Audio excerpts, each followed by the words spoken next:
It's another Saturday. We're bang in the middle of the weekend. Welcome to another episode of Brett's Old-Time Radio Show, and welcome to my home here in beautiful Lyme Bay. The weather's not been brilliant for the weekend, but we're going to try and have a little trip to Lyme Regis tomorrow. We love Lyme. It's probably one of our favourite places in the world.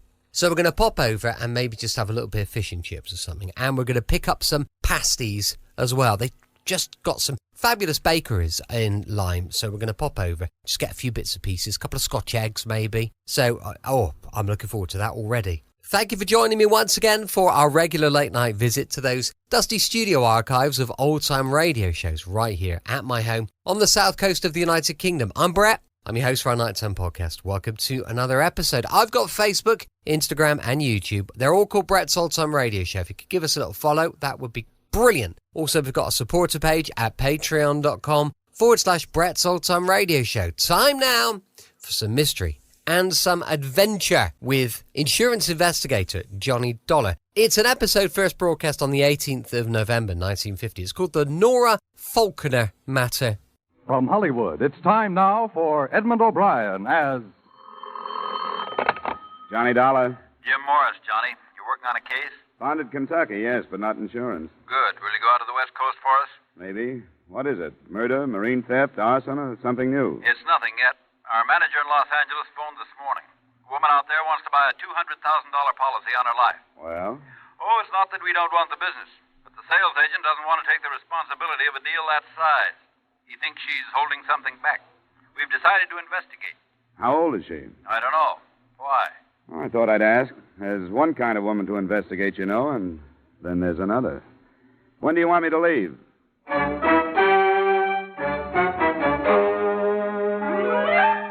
Edmund O'Brien in another adventure of the man with the action-packed expense account. America's fabulous freelance insurance investigator. Yours truly, Johnny Dollar.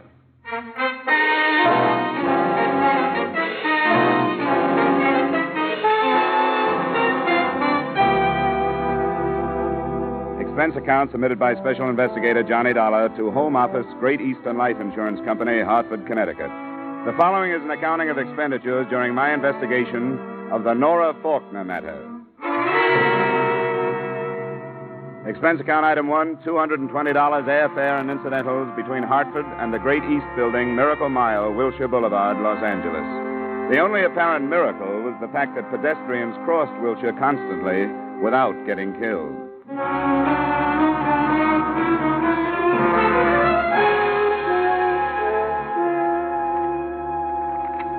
Schneider, we'll see you now, Mr. Dollar. Thanks. Sorry to keep you waiting, Mr. Dollar. That's all right. Let's see. Nora Tracy Falkner. There you are. Thanks. 200,000 to go to her husband. How'd it start, Mr. Snyder? She phoned one of our salesmen, a fellow by the name of Nelson. He went out to her house. The address is there. And she told him what she wanted. He says he was counting his commission at first, but after he filled out the application, he began to wonder. About what? Her. She told him she planned on paying 6 months' premiums and wanted to know how soon the policy would be in effect. Acted unnatural, as he put it. I think we ought to find out about her. I don't like this kind of thing. It's a blind search. I don't even know what I'm looking for. But I'll start on it in the morning, and I'll let you know how I come out.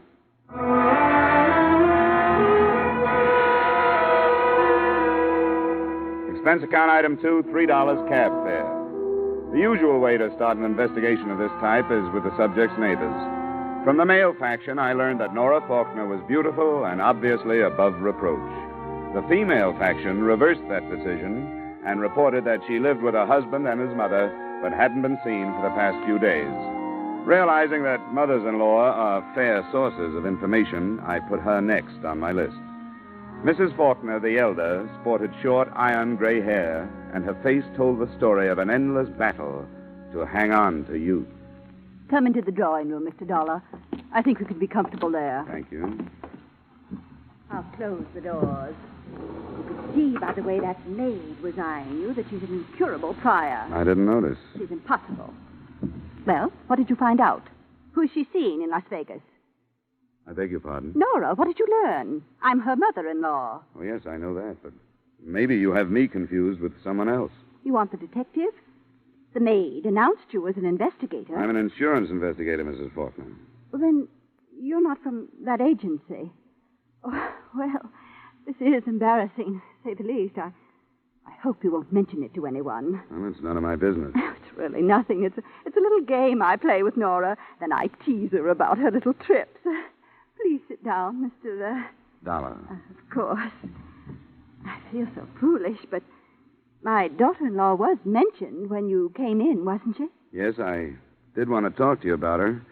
To be quite honest, the company that hired me is a little uneasy about that $200,000 life insurance policy she applied for. Nora applied? Yes. You didn't know about it? No, I didn't. Of course, she never tells me anything. Why would she do a thing like that? She's a clever woman. There must be a reason. Who's the beneficiary, Mr. Dollar? Your son, Andrew. I see. Then I would say it's one of her unexplainable maneuvers, an attempt to regain Andrew's trust and affection. That's an odd thing to say. Nora's a strange woman.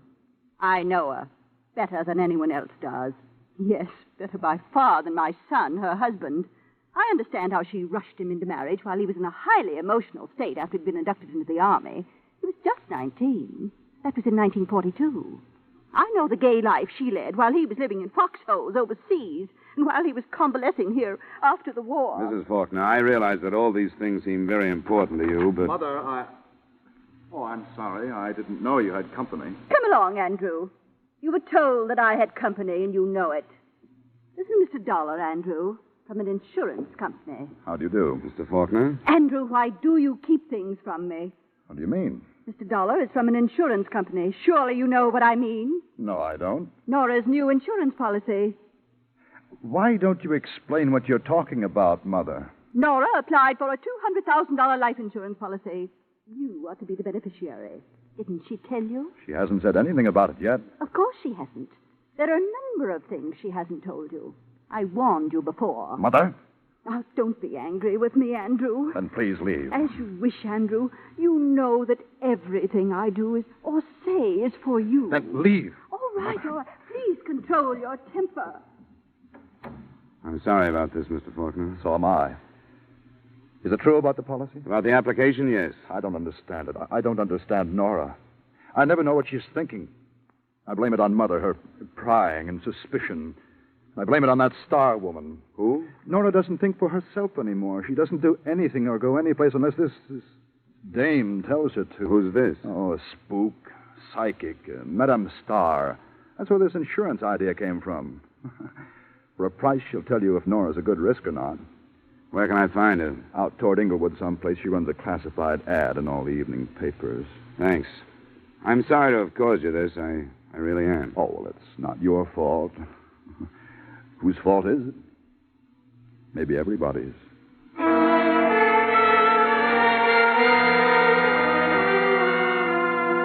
It was obvious after meeting Andrew Falkner and his mother that the application for the policy wasn't the only unusual element in the matter. But on instruction from the company's Los Angeles manager, I continued my investigation.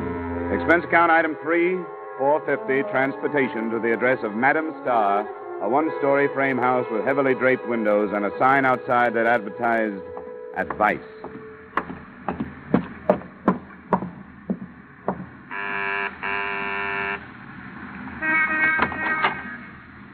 Good afternoon, sir. Madame Star? That is right. May I come in? All are welcome here. This can't be classed as one of your regular consultations, but I'll pay you for your time. That is generous of you.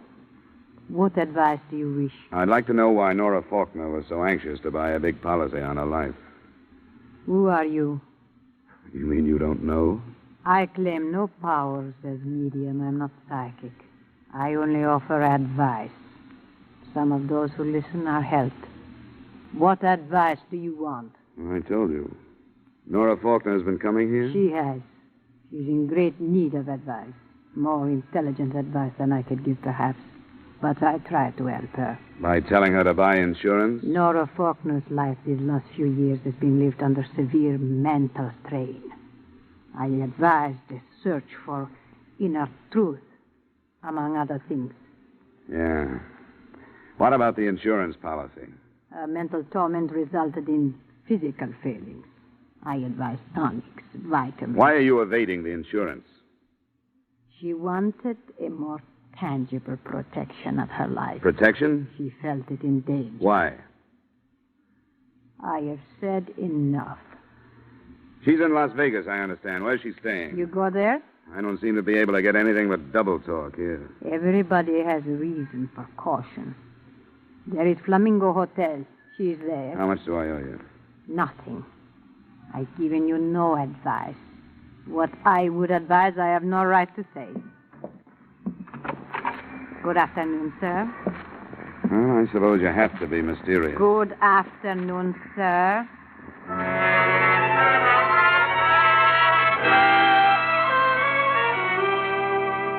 Expense account item 4, $450, return trip to my hotel.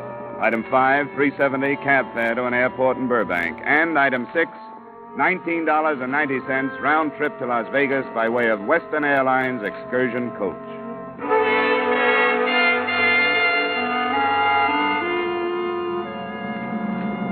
My seatmate turned out to be not only a tourist consultant, but a wit. Your first trip to Las Vegas? No, I've spent a little time there. Great town. Greatest resort I've ever seen. You like to fish? Well, I used to. I don't have much time for it now. Always going to start again, you know how it is. Well, start on Lake Mead, believe me. Why, they got bass in that lake. Now, look, the last time I was there, 2 of us went out. I'd broken my rod. Nothing but a stump. But I put a paper clip on the end and they... Sir, what is your name? Huh? Oh, Esmond. Harry Esmond. Thank you. And your name, sir? Dollar, Johnny Dollar. Thank you. Dollar? Yeah, and I know what's coming. Name like that, a place like Las Vegas, you might be going in the right direction, brother. Sometimes I wonder.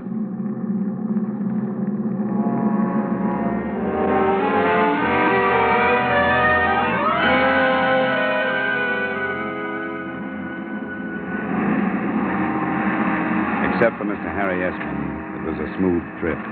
We eased onto the big desert strip, boarded waiting limousines, and 10 minutes later I walked into the lobby of the Flamingo Hotel. Mr. Gostein, please. Long distance. Yes, sir? My name is Gostein, Dollar. I have a please. reservation. Long Oh, just a distance. moment, please. Yes, sir. Will you sign the register? Right. You have a Mrs. Andrew Falkner staying here, or Nora Falkner? Nora Falkner. Sheriff Wood. What's the trouble, son? Mr. Dollar just registered. He asked for Nora Falkner. Oh, he did, huh? Well, I'll tell you, Mr. Dollar. You may want to talk to her, but if she don't want to talk to you or anybody else, she can't. What's the matter? She must have had her dinner outside the main dining room. She's in the hospital. She's been poisoned.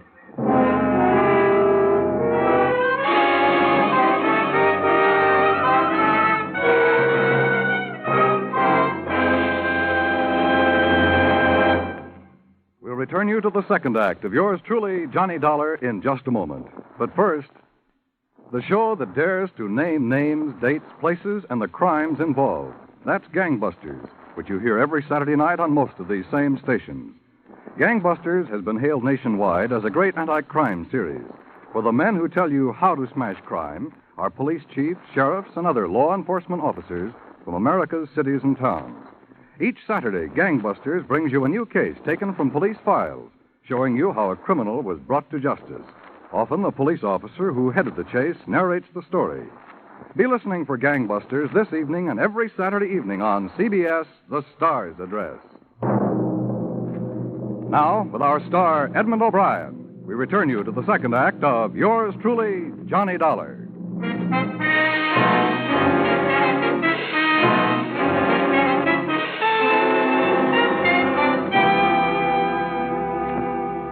After a look at my card and an explanation of my mission, Deputy Sheriff Wood told me the rest of what he knew about Mrs. Nora Falkner's poisoning, which to date wasn't much.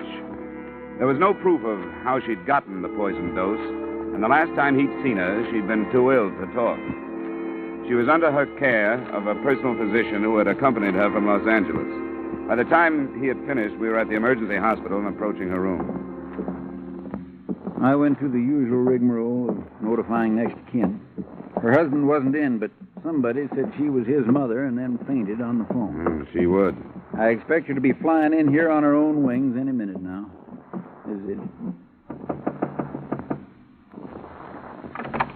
Yes? Oh, Sheriff. This man's an insurance investigator, Dr. Brooks. Meet Mr. Dollar. Hello. An insurance investigator. I'm afraid I don't understand. Well, I was looking into an insurance policy she wanted to buy. Oh, I see. How is she? Resting as comfortably as can be expected. Has she said anything about the poisoning? Yes, but I'd rather you heard it from her. Won't you come in? Thanks. After you, Sheriff? Sure, I'll tag along. Make it look official and learn how you city boys operate. Who is it, Peter? These men want to talk to you, Nora. I want you to tell them exactly what you told me. I don't want to talk about it anymore. Please, Nora. All right. I couldn't stand it any longer. I didn't want to go on. I wanted to die. You took the poison, Mrs. Falkner? Yes. Not because I'm a coward. Because there's nothing about life that I don't hate. I don't want any more of it. Where is the poison? I destroyed it. Destroyed it? Why should you do that? I don't know. How can you expect me to know why I did little things at a time like that? I don't know. Peter, please, I don't want to talk anymore. I don't want to talk anymore. I think we'd better let her rest.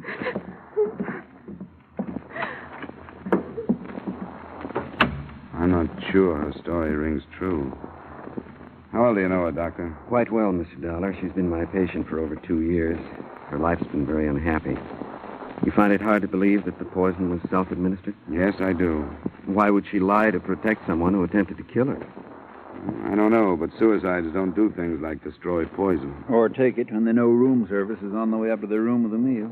That's a downright waste of everybody's time. The waiter did find her, didn't he? I hadn't thought of it. Good Lord. What?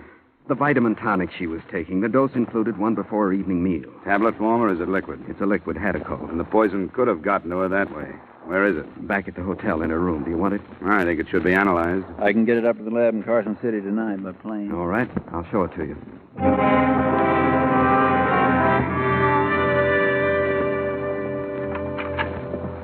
I think she kept it in the medicine cabinet. I'll look. Yes, here it is. Oh, the devil. What happened? Clumsy fool. Sorry, I dropped the bottle. The wash basin's a bad place to drop evidence, Doctor. Sheriff, can we save enough of this stuff? It's going down the drain. Don't need much. I can scoop some up with my knife. I'll find something to put it in. An aspirin box would do. Here, I'll hold it. Watch that broken glass. I'm sorry, gentlemen. If the Hadacol does contain the poison, I imagine my position won't be bettered. But it was an accident. Neither the sheriff nor I reacted to that. We retrieved enough of the liquid for tests and went back to the lobby. 2 men were waiting for us near the desk. How's it stacking up, Woody? Well, got a real civilized mystery on our hands, Nev. This is Mr. Dollar, Max Lewis, and Nev Gilbert. Hello. How do you do? These boys help run the place when it isn't running them. What happened to Mrs. Falkner, Dollar? Well, she says she tried to kill herself, but the signs make it look like somebody might have slipped the stuff to her. She's going to be all right? Seems to be. We'll send her flowers in the morning, Max. Remind her. Yeah. I'll go get this tinned evidence on a plane, Dollar. See you in the morning. Fine, Sheriff. If the boys here will take care of you. If you aren't careful, that is. I'll see you later. You pay for breakfast tomorrow morning. Thank you, Mr. Schiller. Mr. Schiller, please. Long distance. I'll get that phone call for Abe. He's taking a nap. Give Dollar everything he wants. That's it, Dollar. The place is yours. You want to start with a drink? That's the best suggestion today. Come on, there's a bar in the mural room. Ah, it's a good crowd. It's only 10. They won't really pile in until later. Sit down. I just soon stand. Thanks, I will. I'm beat. How are you, Mr. Lewis? Fine, Jim. Make mine double, will you? Not much soda. The usual for you, Mr. Lewis? Yeah, and don't be good to me. I've got a long night. I got you. Ah, this is a beautiful spot. Who's quartet? Chewy Ray's. He's at the piano. I hope you can come back for pleasure sometime. Yeah, so do I. Say, what do you know about this Nora Falkner? Nothing. I've noticed her. I've seen her in the casino. She seems to be the type you would notice. Did she gamble much? I don't know how much, but we can find out. Come on. There's Joe Rosenberg, our credit manager. He'll know.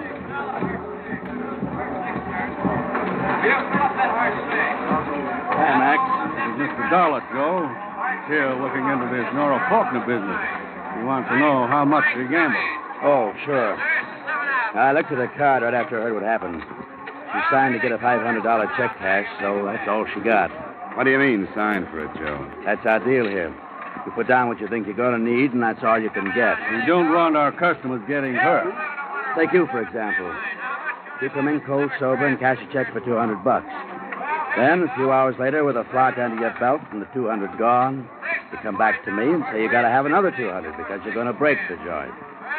But you don't get it because we want you to wake up just hungover, not bankrupt. And all she had was $500. Right. She's been here 3 days. She didn't look like she'd get into trouble over an amount like that. I guess not. But she was in trouble. That's the safest bet in the place.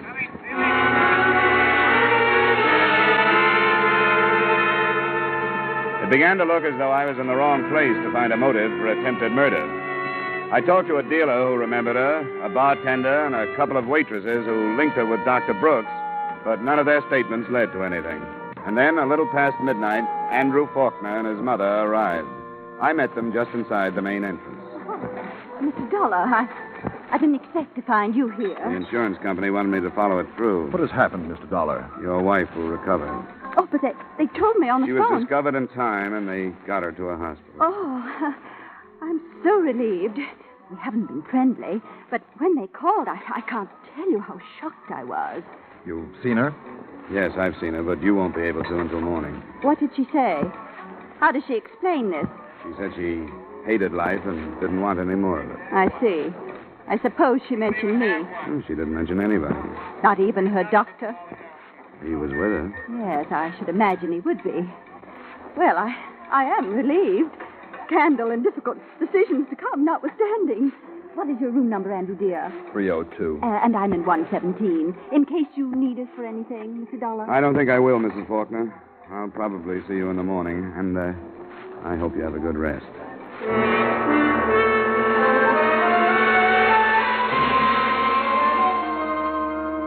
It was 2 a.m. when I went to my room.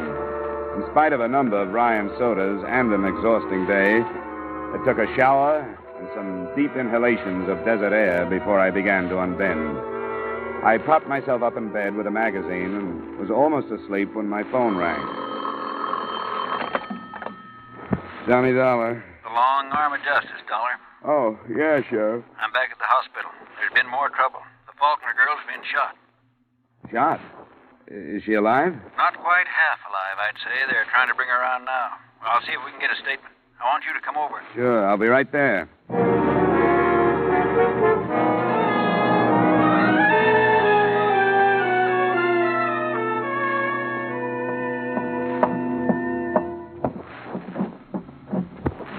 She's gone, Dollar. Oh. Is that all? She was conscious for a minute or so. She named her husband. How did it happen? It wouldn't have if it wasn't for that personal physician of hers.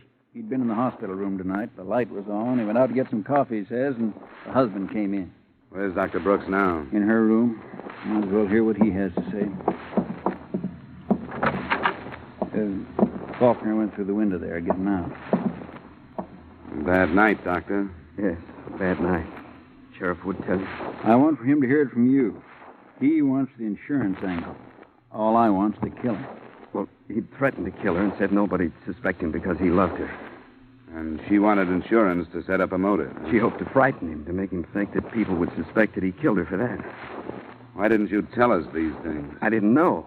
She told me the truth after I'd come back from the hotel. I told her you were sending the Hedical to the laboratory. She said she didn't want to press, that it wasn't his fault, that his mother had driven him to it, that she wanted to give him another chance. And he had that chance. How did he arrange it? I saw him in the morning in Los Angeles. He'd have to be here. She said he was for a short time, in the afternoon. Then he flew back. A detective had found out that I was here with her. And that was Mother's work, too. He evidently arranged the poison when she refused to go home with him. He was deranged, a war casualty. Nora was terrified of him, but still she defended him. She's dead because she had a blind hope that the poison attempt would do something to him, that he'd get better and understand what his mother was... I'm sorry, gentlemen.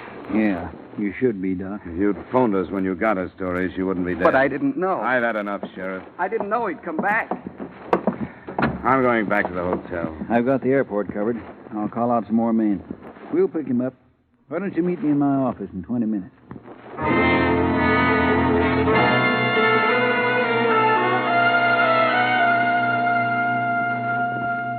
of thing I'll leave to you outsiders. We haven't had much experience with this stuff. Did you talk to the mother? Yeah, I talked to her. She admitted a lot of lies. She wanted to get the girl away from her son, but couldn't understand how he could have done this. Well, how do we find him? We sit here and wait. Las Vegas is a bad place to get away from. There's one highway in and one highway out, and I've got roadblocks on both. No other roads? Oh, there's some roads. But this is the desert. He can try 'em, but he'll find out that roads are like everything else on the desert. They go so far, and then they get tired and stop because they ain't getting any place. And we wait for a radio report. It might take some time, but it'll come. A lot of things to fight out here. Outside of town, couldn't get a drink for $1,000. It's so dry. One old-timer they tell about got hit by a drop of water, and they had to pour a bucket full of sand in his face to bring him to. What time is it? 7:30 a.m. Even today, that sun's going to be hot enough to fry a steak. If he don't come back, it'll be because he can't make it. Oh, come on, stop it, will you? You know, they tell about a coyote chasing a jackrabbit. The coyote was starving to death, and the jackrabbit knew it, but it was so hot they were both walking. Sure. By noon, this killer of yours will be willing to crawl into the electric chair to cool off. I didn't believe him until just afternoon. Then the report was not by way of radio. We got a phone call from a railroad section house southwest of town. A stranger fitting our description had been seen.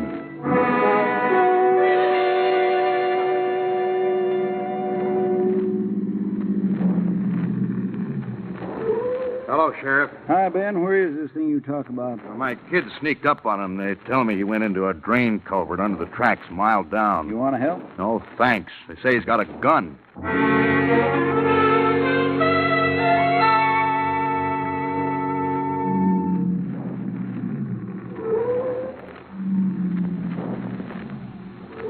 Nope, that's it. A couple of you men cover the other side of the tracks.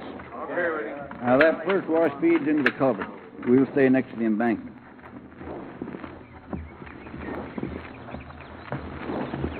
This is close enough for now.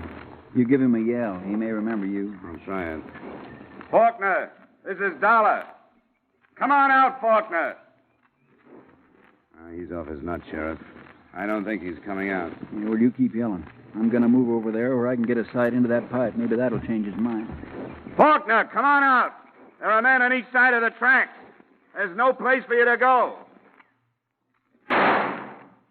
Sheriff? I'm all right. Come on out of there, Falkner. I don't want to blow you out, but if you don't put down your gun and come out on your own, I'll have to. All right. Okay, boys, stand clear on the other side of the tracks.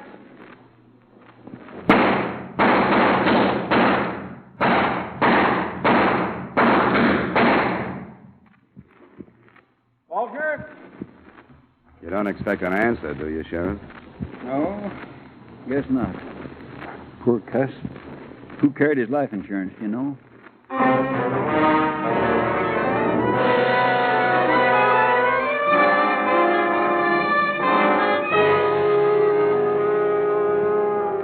Expense account item 5, miscellaneous, $200. Item 6, same as item 1, transportation back to Hartford. Expense account total, $1,120.40. Remarks? Mrs. Falkner collapsed when she received the news. She hadn't recovered by the time I left, and I was glad I didn't have to face her again. Her son was guilty in fact, and I'd seen him killed because of it. That was bad enough. But not as bad, I thought, as watching her start life again, alone and knowing that the guilt was really hers. Yours truly, Johnny Dollar.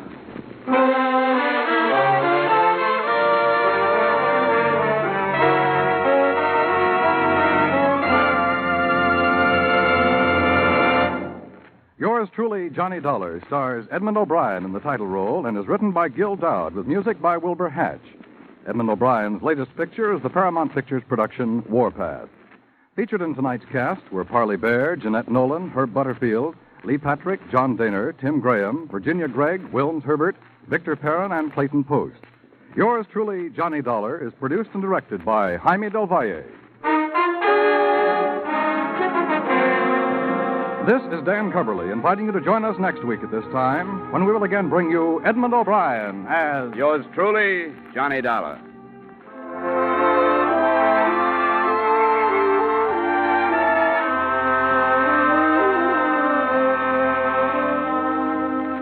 Are you ready to sing it again tonight? You'll find a whole hour full of the day's popular music sung by Alan Dale, Bob Howard, Judy Lynn, and the Riddlers.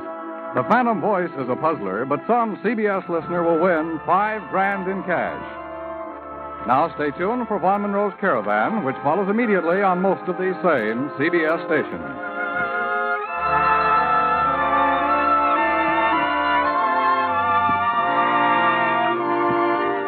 This is CBS, where you laugh with Lucille Ball and my favorite husband on Saturday nights, the Columbia Broadcasting System.